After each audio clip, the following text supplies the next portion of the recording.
வணக்கம். திறமைந்து புலமை பரிசில் பரீட்சைக்கான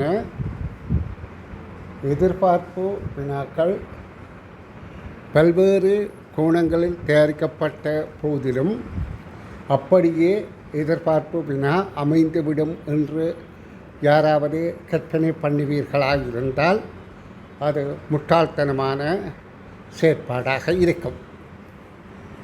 இந்த வினாக்கள் எதிர்வரும் பரீட்சையில் இதை தழுவியதாக, இந்த கருத்தை தழுவியதாக வினாக்கள் அமையக்கூடும். அதற்காகவே இவ்வகையில் வினாக்களை நாங்கள் தயாரித்து பயிற்சி தாள்களிலும் சரி, பயிற்சி வகுப்புகளிலும் இந்த காணொலிகளாகவும் வெளியிடுகின்றேன்.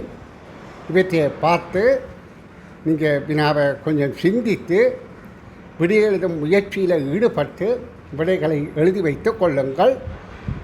பின்பு என்னுடைய வகுப்புகளில், அதாவது காலை மாலை இலவச சூம் வகுப்புகளில் இதற்கான விடைகளும் விளக்கங்களும் வழங்கப்படும். வகுப்புகளில் இணையாத பிள்ளைகளும் இது நான் காணொலியாக பதிவேற்றம் செய்வேன். அதனை பார்த்து விடை காணும் விளக்கங்களை விளங்கிக் கொள்ளுங்கள். இது ஒரு நல்ல பயிற்சியாக அமையும் என்பது எனது ஆணித்தரமான அன்பான கருத்து. இப்பொழுது நான் வினாக்களை காட்டி வாசிக்கின்றேன், புரிந்து கொள்ளுங்கள். சுதன் ஒரு வேலையை 6 மணித்தியாலங்களில் செய்வான். மதன் அதே வேலையை 3 மணித்தியாலங்களில் செய்வான். சுதன் மதன் இருவரும் சேர்ந்து அவ்வேலையின் 2 மடங்கை எத்தனை மணித்தியாலங்களில் செய்வார்கள்? இரண்டாவது வினா, நல்லெண்ணெய் வியாபாரி ஒருவரிடம் 2 கொள்கலன்களில் முறையே 12 லிட்டர் 18 லிட்டர் எண்ணெய் இருந்தன. அவற்றை அதிகபட்ச ஒரே வகை சிறு போத்தல்களில் இட்டு விற்பனை செய்ய விரும்பினர். அவரிடம் 350 millilitre, 500 millilitre, 750 millilitre அளவுகள் கொண்ட போத்தல்கள் இருந்தன. அவர் விற்பனைக்கு தயார் செய்த போத்தல்களின் எண்ணிக்கை யாது? இங்கு ஒரே வகை போத்தல் என்பதை கவனத்தில் கொள்ளுங்கள். அடுத்த வினா, ஏபிசி எனும் 3 கடிகாரங்கள் உள்ளன. ஏ கடிகாரம் 5 நிமிடங்களுக்கு ஒரு தடவை ஒலி எழுப்பும். பி கடிகாரம் 10 நிமிடங்களுக்கு ஒரு தடவை ஒலி எழுப்பும்.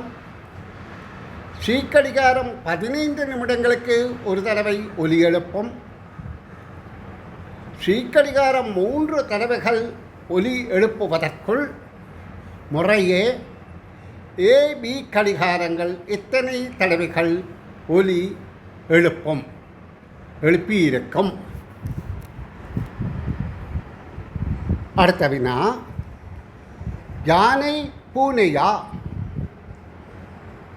மாடு பாடுமா எனும் இது வினா வாக்கியங்களில் உள்ள ஒற்றுமை போல் மாறமா, வாழ்வா, மானமா எனும் சொற்களில் உள்ள ஒற்றுமை யாது? நன்று வினாக்களை சிந்தித்து ஒரு தாளில் எழுதி வைத்து கொள்ளுங்கள். விடையளிக்கும் போது விடையளிக்கும் முறையையும் சரியான விடையா என்றும் ஒப்பிட்டு உங்கள் புள்ளிகளை நீங்களே நிர்ணயித்துக் கொள்ளுங்கள். நன்று.